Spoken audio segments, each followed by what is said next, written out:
There is a version of you that already knows what has to change. Not the version that makes promises late at night, not the version that feels briefly inspired after hearing the right words. I mean the quieter part of you. The part that has watched your own patterns for years. The part that has seen how often your mind runs ahead while your discipline stays behind. You know the feeling. You are not completely broken. That would almost be easier. You are functional, capable, intelligent enough to see what your life could become. But too often your days are divided against themselves. Your attention is scattered. Your effort is inconsistent. Your standards rise in your mind, then collapse in your routine. And the worst part is not failure. The worst part is the private knowledge that you are betraying strength you actually possess. Most people think their life will be ruined by one dramatic mistake. It usually isn't. A life is more often weakened by ordinary leakage, by days that begin without intention, by thoughts that are entertained too long, by moods given too much authority, by habits repeated so often they stop looking like choices. And after enough of those days, a person looks up and realizes he did not lose himself all at once. He lost himself in fragments. That is the real battle. Not the world, not fate, not bad luck. The way you live an ordinary day, there is something humbling about that because it removes the fantasy that transformation will arrive as a mood. It forces you to confront something harder and more useful. Your future is being shaped in rooms where nobody is watching, in hours nobody praises, in repetitions that look small until they own your life. Lately, I have been thinking about that a lot, about how much of a person's future is decided by what he repeats when no one is watching. I have had to confront it in myself too, because if my habits are weak, my ambitions do not matter nearly as much as I want them to. If my daily conduct contradicts my stated goals, then my intentions are not leading my life. My habits are. That realization is unpleasant at first. Then it becomes liberating. Because if your life has been weakened by repetition, it can also be rebuilt by repetition. This is where Stoicism becomes more than philosophy. It becomes orientation. It becomes training. It becomes a way of standing correctly inside your own life. Marcus Aurelius did not write for people who wanted to feel wise. He wrote as a man trying to govern his own mind amid pressure, fatigue, politics, duty, and mortality. Epictetus did not speak to pampered idealists. He spoke to people who had to learn where freedom actually lives. Seneca saw clearly that men suffer not only from events, but from their own undisciplined relationship to desire, fear, time, and opinion. Their message was not complicated, but it was severe. You do not control everything. You do control the use of your mind. You do not control what happens. You control what you make of it. You do not control whether life becomes difficult. You control whether difficulty turns you into a smaller man. That is the Stoic compass. It separates comfort from peace. Because comfort is temporary softness, while peace is earned inner order. It separates stimulation from meaning. Because a busy mind is not the same as a directed one, it separates motion from progress. Because you can spend years in activity while remaining inwardly unchanged. A person becomes lost when he no longer knows what deserves his thought, his energy, his loyalty, and his effort. He begins giving serious attention to trivial things and only casual attention to serious ones. He reacts to every signal. He absorbs every mood. He confuses being overwhelmed with being deep. He confuses being overwhelmed with being deep. He confuses being active with being committed. And slowly, he becomes a servant to whatever is loudest.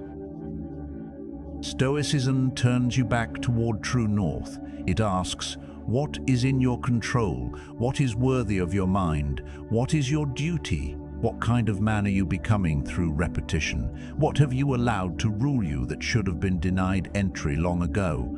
If you want to become unstoppable, start there.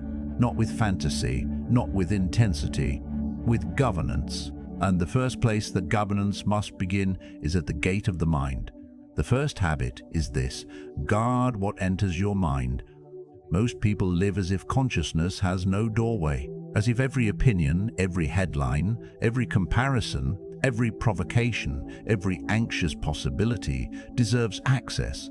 Then they wonder why they feel mentally polluted, fragmented, heavy, and unstable.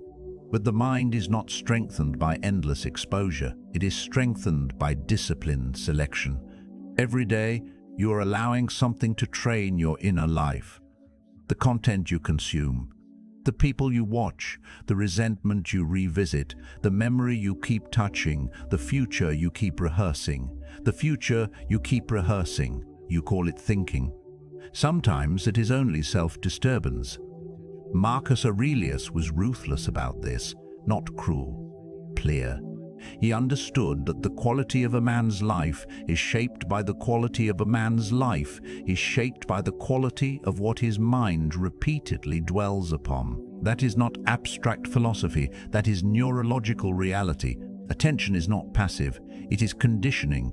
What you repeatedly attend to becomes easier to think, easier to feel, easier to become. So if you spend your days feeding outrage, comparison, gossip, lust, panic, envy, and noise, do not be surprised when your mind becomes restless, even in silence. An unstoppable person is not someone who can handle infinite chaos. It is someone who stops volunteering for it. Pause! The second habit is more intimate. Question the thought before you obey it. Not every thought is insight. Not every feeling is truth. Not every inner voice is wisdom. Some thoughts are residue, some are fear in disguise, some are habit loops wearing the mask of personality. Some are just old narratives that have been repeated so many times they now sound like identity. I always fall off. I work better under pressure. I just need to feel ready. This is who I am. No point trying today. Listen carefully to the softness of self-betrayal. It rarely sounds dramatic. It sounds reasonable. It sounds forgiving. It sounds almost intelligent. That is what makes it dangerous. I used to excuse inconsistency as part of the process. Now I see that much of it was self-betrayal in a softer voice. It was not patience. It was permission. Permission to delay. Permission to drift. Permission to remain divided. The Stoic does something different. He inserts judgment between impression and belief. Epictetus taught that we are disturbed not by things, but by our opinions about them. That means the first work of freedom is not controlling the world. It is learning not to immediately submit to your first interpretation of it. You feel resistance. Good. That does not mean stop. You feel fear. Fine. That does not mean retreat. You feel unworthy. Noted. That does not mean the thought is accurate. You feel the urge to numb yourself. Pause. That does not mean relief is what you need. A man becomes dangerous when he can hear the voice of weakness without mistaking it for himself. That is how the ascent begins. You master not only what enters the mind, but what gets to stay there unchallenged. Then the next test comes sooner than most people think. Morning. The third habit is to win the first hour of the day before the world colonizes it. Look at how many lives are lost before breakfast. A man wakes, and before he has returned to himself, the world is already inside him. Notifications, comparison, demands, stimulation, emotional weather from other people, random information, low-grade urgency. He's not stood up, and yet his mind is already elsewhere. This is how reactivity begins early. This is how a day starts owned by other forces. The first hour is not powerful because of productivity mythology. It is powerful because it establishes who is leading, impulse or intention. When you wake and immediately submit to noise, you reinforce a posture of internal weakness. You train your nervous system to expect invasion. You teach your attention that it is public property. And then for the rest of the day, you wonder why your mind is hard to gather. Stoic seriousness begins at the threshold. Before the world asks anything of you, return to command. Sit up, breathe, stand, move, read a page that steadies the mind. Write a few lines that terrify your duty. Step outside if you can. Remind yourself that another day has not been given to you for emotional drifting. Do not romanticize this. A strong morning does not need to look perfect.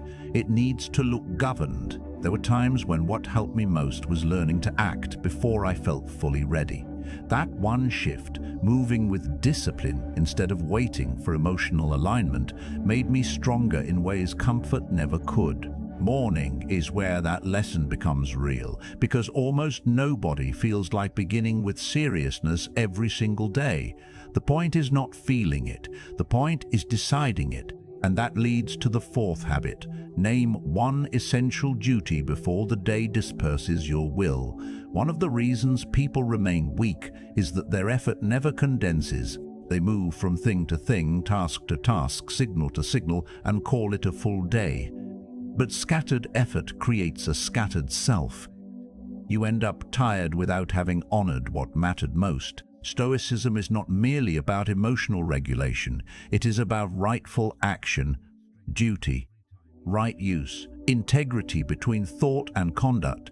So early in the day, identify the task that deserves the cleanest part of your mind, not the easiest task, not the most urgent distraction, the essential one, the difficult call, the honest work, the training session, the page, the practice, the conversation you have been avoiding, the action that quietly builds respect when completed. Then do not negotiate with it all day.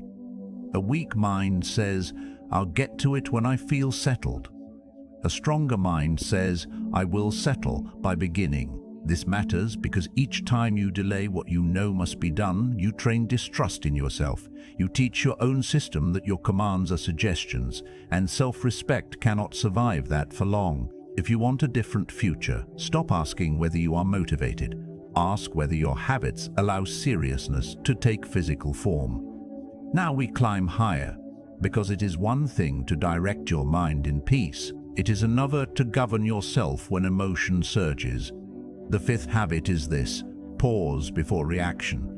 There is a small space that changes lives. It is the space between stimulus and response, between insult and reply, between anxiety and escalation, between irritation and speech, between the urge and the act. Most people do not live in that space. They are dragged past it. They speak too soon, defend too fast, explain too much, chase relief immediately, feed panic with more panic. Their emotions arrive, and within seconds those emotions have become words, decisions, tone, posture, consequences. That is why they feel hijacked by life. Stoic restraint is not emotional suppression, it is emotional command. It is the refusal to give every surge the right to become action. When anger rises, pause. When fear predicts catastrophe, pause. When humiliation demands display, pause. When humiliation demands display, pause. When the ego wants the last word, pause. This is not weakness. This is force under discipline. Seneca wrote extensively about anger because he understood its speed. Anger loves immediacy. It wants movement before examination. That is why it feels powerful while making you smaller. The same is true of panic, wounded pride, envy, and the craving for instant relief. Their first demand is always the same: obey now, interpret later. Do the opposite. Interpret first. Ask, what actually happened? What am I adding to it? What outcome will this reaction serve? What part of me is trying to take over right now? If I act from this state, what kind of man am I reinforcing? A pause of 5 seconds can save 5 years of regret. The sixth habit lives beside it. Refuse to chase immediate relief. This one is severe because it exposes how much weakness hides in comfort-seeking. We do not always ruin discipline through dramatic self-destruction. Often we ruin it through tiny escapes. One more scroll, one more delay, One more indulgence, one more rationalization, one more avoidance disguised as recovery. You feel discomfort, and instead of holding your position, you reach for relief. But here is the problem. If relief becomes your governing instinct, resilience never matures. Your system never learns that tension can be endured without escape. Your mind never develops the dignity of staying present when life stops being pleasant. Modern life makes this worse because relief is everywhere and friction is low. You can numb boredom in seconds, blur loneliness in seconds, avoid difficult thought in seconds, distract yourself before a hard task has even had time to sharpen you, and slowly your threshold drops. What once required real suffering now gets abandoned at the first sign of resistance. This is why unstoppable people are not made by motivation. They are made by habits that make them less dependent on mood, less vulnerable to distraction, and less willing to negotiate with weakness. When the urge comes to flee discomfort, stay a little longer. When the task feels heavy, begin anyway. When boredom arrives, do not immediately medicate it. When the mind begs for easy stimulation, deny it sometimes. Not to punish yourself, to train yourself. Because a man who cannot tolerate discomfort will eventually betray everything important for convenience. Now we come to the architecture of identity itself. The seventh habit is to keep the promises you make to yourself, especially the small ones. People talk often about confidence, but very little about where real confidence comes from. It does not come from affirmations. It does not come from being told you have potential. It comes from evidence, specific evidence. Repeated evidence that when you say you will do something, you do it. That is why broken self-trust is so corrosive. Every time you give yourself a command and then casually ignore it, you weaken the authority of your own word. You may still appear capable to other people, but privately something erodes, a quiet contempt, a disappointment too familiar to be loud. And after enough of that, ambition becomes painful, because part of you no longer believes you. This is the pain many people live with. They are capable in theory, but inconsistent in practice. They want discipline, but they have trained internal disbelief. They make vows in one emotional state and break them in another. Then they wonder why change feels unstable. Here is the correction. Make fewer promises, keep more of them. If you say you will wake at a certain time, honor it. If you say you will train, train. If you say you will stop a behavior, stop feeding it. If you say today matters, let your conduct prove it. Do not make a spectacle of discipline. Make it consistent. This is where character stops being a concept and becomes a pattern. The eighth habit deepens it. Repeat difficult, useful actions until they become part of your identity. A person becomes what he rehearses. That sounds simple, but it is one of the harshest truths you will ever face, because it means your life is not primarily the result of what you admire, what you intend, or what you occasionally do when inspired. It is the result of what you practice until it becomes normal. Repeated distraction becomes a distracted self. Repeated avoidance becomes a timid self. Repeated indulgence becomes a weak self. Repeated order becomes a stable self. Repeated restraint becomes a powerful self. Repeated duty becomes a respected self. This is why habits matter so much more than emotional intensity. Habits are philosophy made visible. They are beliefs with a body. A turning point in my own thinking came when I realized that if your daily behavior keeps contradicting your stated goals, your future is being shaped by your habits, not your intentions. Once you see that clearly, excuses become harder to romanticize. You stop waiting for the grand feeling. You start respecting repetition. Stoicism understands this deeply.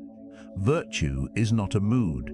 It is a practice. Courage is not something you possess abstractly. It is something you enact repeatedly when fear would prefer surrender. Discipline is not a personality trait gifted to a few. It is built by returning again and again to what is right when ease is available. Ask yourself what you have been rehearsing. because your character is listening. Now the ascent becomes harder because life begins to push back. The ninth habit is to rehearse adversity before it arrives. This is one of the Stoics' most misunderstood strengths. They were not pessimists, they were prepared. They knew that a person is often shattered, not only by pain, but by surprise. He expected ease, and life gave him friction. He expected control, and life gave him delay. He expected recognition, and life gave him obscurity. He expected certainty, and life gave him silence. So they trained the mind in advance. They imagined loss, difficulty, insult, fatigue, inconvenience, failure, not to become morbid, but to reduce shock, to say to themselves, this too belongs to life. If it comes, I will meet it standing. I will not act as though hardship is a cosmic error aimed personally at me. This habit matters now more than ever because modern people are often psychologically unprepared for resistance. A single rejection feels like judgment on identity. A stretch of boredom feels unbearable. A season of obscurity feels like proof of worthlessness. A setback becomes a full narrative of defeat. But if you train yourself to expect difficulty, difficulty loses some of its power to humiliate you. Before a hard conversation, rehearse composure. Before a demanding season, expect fatigue. Before pursuing meaningful work, expect resistance. Before trying to change your life, expect the mind to rebel. That way, when pressure comes, you do not interpret it as failure. You recognize it as part of the path. The 10th and final habit is this: hold your position under pressure. This is the summit test, the habit that reveals whether the others were real. Can you stay principled when ignored? Can you stay principled when progress is slow? Can you stay measured when insulted? Can you stay faithful to your standards when lonely, uncertain, bored, or disappointed? Can you continue without applause? Can you remain under your own command when life becomes cold? That is where strength becomes visible. Anyone can appear composed when everything is aligned. Anyone can sound wise in comfort. Anyone can make a plan in peace, but pressure reveals allegiance. It shows whether you belong to principle or appetite, to duty or emotional weather, to seriousness or convenience. There will be days when the mind says, "What is the point?" Days when no one notices your effort. Days when loneliness distorts your judgment. Days when stress makes old escapes look attractive. Days when your body is tired and your standards feel expensive. Stand anyway. This is what it means to become unstoppable, not invulnerable, not emotionless, not untouched by life.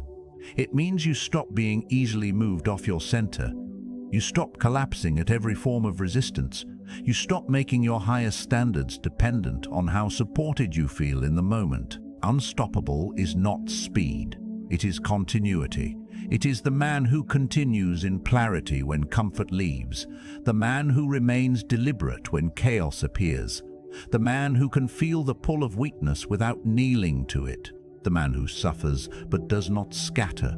And if you live this way long enough, something begins to change in your identity. You become a man whose mind no longer leaks in every direction, not because life becomes quieter, but because your interior becomes ordered. What no longer controls you? Random opinion loses its power. Petty provocation feels beneath response. Urgent distraction stops looking important. Mood no longer decides whether the day has value. Comparison no longer gets free rent in the mind. The fantasy of instant transformation no longer seduces you. Weak excuses start sounding embarrassing, not persuasive. You move differently through work, more concentrated, less theatrical. You move differently through silence, less threatened by it. You move differently through conflict, less eager to prove, more committed to posture. You move differently through temptation, more aware that every indulgence is casting a vote. You move differently through stress, not relaxed necessarily, but gathered. This is the peace Stoicism offers, not the peace of escape, the peace of self-command. It is earned. It belongs to the person who has trained attention instead of surrendering it, to the person who has stopped leaking life through reaction, distraction, and inconsistency, to the person who has learned that freedom is not doing whatever you feel, but no longer being ruled by every feeling that passes through you. There is a quiet power in that kind of life. You become harder to manipulate because you are less hungry for approval, harder to destabilize because you inspect your thoughts, harder to exhaust because your energy is not scattered everywhere, harder to tempt because you have seen where compromise leads, harder to intimidate because discomfort is no longer unfamiliar.